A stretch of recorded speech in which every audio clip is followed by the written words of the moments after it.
Welcome back, everyone. Bringing you another session from TechSpark. This is me, Udayat, covering data engineering Q&A, and in today's session, we're gonna start off with AWS Cloud. So, as usual, before kicking off, I'm gonna be giving you a small introduction about myself. I have been working in data engineering domain for almost 9 years with various projects and involved in creating data pipelines for several clients. I also train candidates in this field to help them build an interview-ready profile with our comprehensive course covering all the necessary topics of data engineering. Now, before going to AWS Cloud, we need to understand what cloud actually means. So here are three different service providers that we get usually. If I talk about different services, they are categorized as SaaS, PaaS, and IaaS, or you can call it as IaaS. So SaaS is software as a service, PaaS meaning platform as a service, and IaaS, as you can say, it's infrastructure as a service. Okay, so what is the reason that we are using these services? It's because sometimes we can set up things on our own. We can develop any code or any API from our own in from our own from the scratch. But there are at times probably it's not the best use case or probably not the best idea to having our own setup. Now that could be based upon the utility or the based upon the cost that it could take. Okay, so say for example that if I want to have a big data ecosystem and I want to run it like 24/7, even if I don't need it. Okay, so but I have to bear the cost, right? Once I buy the data centers, once I have set up the nodes and everything, I have to bear the cost, right?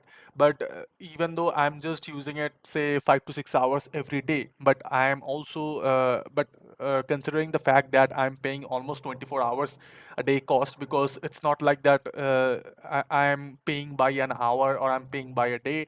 I just simply bought it and I have to use it continuously and I have to pay for it. Okay, so that's where these services comes in. So if I talk about software as a service, so it provides software applications over the internet. Users don't need to install or maintain the software, they access it via browser. So if I talk about, say, Google Workspace, Dropbox, Zoom, Salesforce. Okay, so you just simply go to the browser and then you can join a meeting through Zoom, or you can share any file by just simply logging into the Dropbox, having your own account, right? So these are software as a service. Okay, over here you don't need to build, test, or deploy anything. These are totally ready-made. Okay, it's prepared for you to be used. All right. Then coming to the platform as a service or the PaaS. So it provides a platform for developers to build, test, and deploy application. It includes tools, operating system, and development frameworks. Okay, so if I talk about Google App Engine, Microsoft Azure, so these are the fact that you have been given a platform and you can simply use it. You can build, test, and deploy. But if I talk about like the infrastructure, it's not provided. It's like partially supported by the sponsored whatever app or whatever. Whatever the provider is. But if you take a look at it, you don't have to say, create a cluster or set up a data center, something like that over here. That part is diminished. Now, if I talk about PaaS in platform service, so AWS has a couple of services, say AWS Lambda, if I talk about. In that case, that is also platform as a service. Okay, I mean, the platform is given to me. All I have to do is just put my code, test, and deploy. That's it. Okay, I don't have to build up any infrastructure. And since AWS Lambda is a serverless, so that is the reason there is nothing to maintain or there is nothing to build, so to speak. Now, the last one is the most hectic one, that is the infrastructure as a service. It provides virtualized computing resources like servers, storage, and networking. Users have to control over the infrastructure but don't manage the physical hardware. So, what I mean, so if I have to have a big data ecosystem, okay, that means name node, data nodes, and everything, these whole cluster setup, then I have to make sure that there is a certain amount of commodity hardwares, or if I talk about the resources such as the VRAM, CPU cores, hard disk, these are all that I need to maintain, or these are all that I need to have at least to build up a data system, to build up a data pipeline or ecosystem, like something like that. So that is known as the infrastructure as a service, and that is provided by each and every cloud providers, be it Amazon Web Services, Microsoft Azure, or Google Computing Engine (GCP). So what they will provide some sort of VM, or they will provide these services which will actually help you run the VMs. So the fact about these infrastructures and the differences in between the on-premise, suppose I'm setting up any Hadoop cluster by myself in the local. So the difference is those will be provided. I mean, those will be automatically set up. I just have to pick that whatever the resources that I need. Suppose I want, say, 4 GB of RAM and 16 CPU cores and some, say, 1 TB hard disk and all. And just I will ask AWS to provide me all this, and they will create a container, they will create a server, and that will be up and running for me. Okay. So AWS will manage all this, but I have to do the maintenance. Meaning, if I have to, run some data pipelines, or if I have to install some more packages, in that case, I have to do all those things by myself. Okay, they will simply just provide me that unit box. I mean, they will simply provide me that server or the host where I can do all these things. So these are the different service providers. So infrastructure as a service is the most usable platform or most usable service that any cloud providers, be it AWS, Azure, or the GCP, they deal with. Okay, if I have to set up any cluster, if I have to set up any data centers, if I have to set up, not data centers, if I have to set up some servers or manage it, not manage, maintain it, in that case, these are the cloud providers that they will help me with this. Now coming to the specific cloud provider, that is the AWS. So AWS is widely used in almost 70% of the real world projects, even though there are other competitors such as the Microsoft Azure or GCP. But AWS has been the first in the market, and they have still been dominating the market since its inception. Okay, so that is the reason. I mean, if anyone with a data engineering background is also capable of running data pipelines in AWS, I mean, he would be more eligible than the people who are good with, say, Azure or GCP. So let us talk about AWS first. And so these are some stats. Like in 2019, AWS had almost 35.02 billion in annual revenue, which is more than the previous years. And AWS accounts for 47% of the market since, that's as of 2019. Microsoft is second with 22%. So it's kind of like not near. It's even more than the double that AWS accounts are kind of like hogging the market. And pioneer and leader of the AWS cloud market for the 9 consecutive years. Over 100,000 active users are there. So you can understand how AWS has been dominating the market in terms of providing the cloud services, and how users very much believe or very much kind of trust the AWS providers than the other ones. And that is the reason the numbers itself is saying that AWS is much more popular than the other cloud providers. Now, AWS works with different regions. You will have your own account, but you can access different regions. So, region meaning, across the globe, there are different data centers set up. So you can run your services in different regions, but minded that suppose you are trying to contact or building a communication between two services that are residing in two different regions. In that case, there could be some latency or there could be some lag. Okay, so it's obviously a good practice to use the services which are in the same region rather than interconnecting with different regions. So it does have, and the names of the regions such as US East 1, EU West 3, there could be US West 2, something like that. So you can pick any region while creating or working with any of the services. So that's how it is. A region is a cluster of data centers, as I just said, and most AWS services are region scoped, right? Instead, if you're using some, say, serverless services, be it AWS Lambda or something like that, in those cases, region is not really specific. Region is not really required, so to speak. Okay, now coming to the third and the most important part when you're going to start with the AWS is the account security and the credentials, right? So there is a service called IAM, or Identity Access Management. So it actually maintains all the users and the groups, whoever is having an account in the AWS. Okay, so it's a global service. Root account can be created by default, shouldn't be used or shared. Then there would be, under root account, there would be certain users. Okay, users are people within your organization, can be grouped. So you can have user groups as well, where you can simply add on, a number of users, and each and every group will contain users not from other groups. Okay, so groups only will contain the users, and that, I mean, all the users that are in a particular group cannot belong to any other group. So that's how it is. And users don't have to belong to a group, and user can belong to multiple groups. So that's also one more thing. Okay. All right. So probably there was one glitch in one of my statements. I said that one user cannot be in two different groups. That's not a fact. I mean, one user can be in multiple groups. So now let me just walk you through the AWS console. So this is my own account that I have logged into it.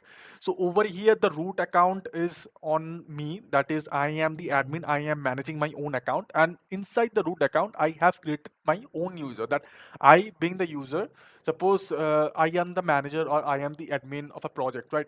And there is a new guy that comes in that he needs to have a user. So suppose me being the admin, I will create a user and I will assign that to that person, right? So over here, both the person is me being the admin, and also I am being the user, because obviously it's my local machine, right? I don't want to share it with anyone else. So that is the reason that I have created my own user onto my root account. And if I just take you through these services, but before that, let me just give you a overview of the AWS console. So this is how the AWS console looks like. So this is the home page, and over here you will see the region, right? There are different regions. As I was saying, US is 1, US is 2. So over here by default I have picked up the AP South one, which is the Mumbai region. So since there's only one region from the India, so that's why I picked. It's not necessary that if you're working from India that you have to pick only this region. You can work with different regions, but different region comes up with different costing. You have to take a look at that. So as far as I know, Asia Pacific ones are the ones which are having the low cost. So that's why I've chosen this one. Okay. So now over here you can see the recently visited services that I have used. So these are the ones that I've recently visited. So that is the reason these are coming up over here. So when you log into the AWS account for the first time, you won't see any of this. Okay, recently visited will be obviously empty because that's the first time you just entered. So what you can do, you can just simply click on here and you will see all these services from here, or otherwise you can simply search any services. If you go and click over here, you can just type any service. Suppose I want to use S3, in that case I will type S3. Okay, and if I want to use EMR, in that case I will type EMR over here, and those services will be listed. Okay. So suppose, and now I want to give you an overview of the IAM, the Identity Access Management. So let me just click on it.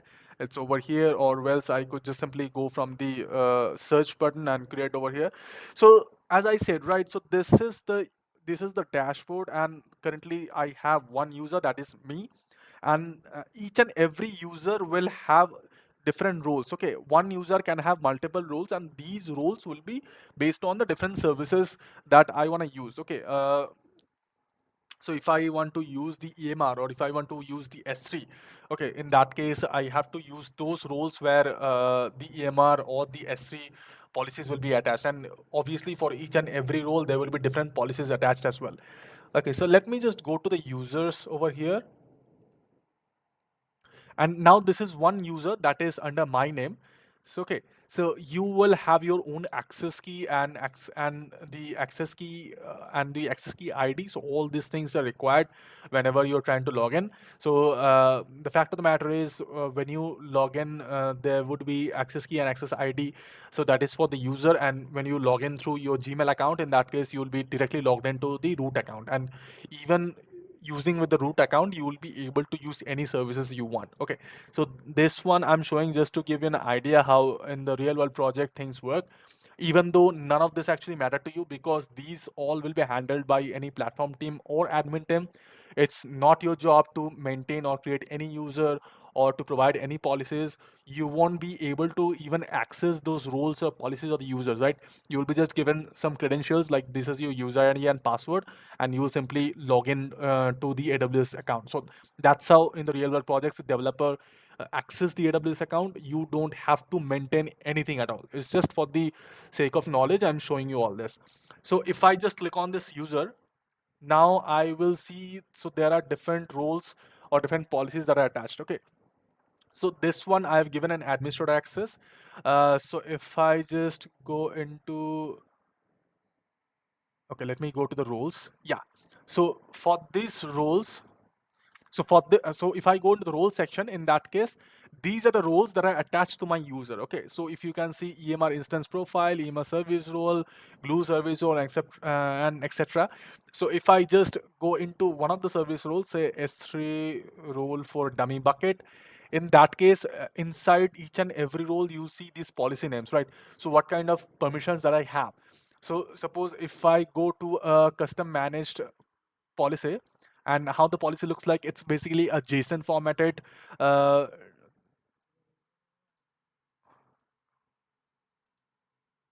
it's a JSON formatted rules or the regulations that are usually written in. And okay, so yeah. Okay, so if you see over here, so these are the permissions that I have. So action is suppose list bucket. I can list all the buckets in S3. I can get the replication configuration. What is replication? How it works? It's not as same as Hadoop when I say it. So these things I will cover in the S3 sessions, and then I can simply different actions like I can replicate delete, I can replicate object. So these are the things that I have. Other than that, if I go into a different permission, let me just go into the policies, right? I'll go into roles.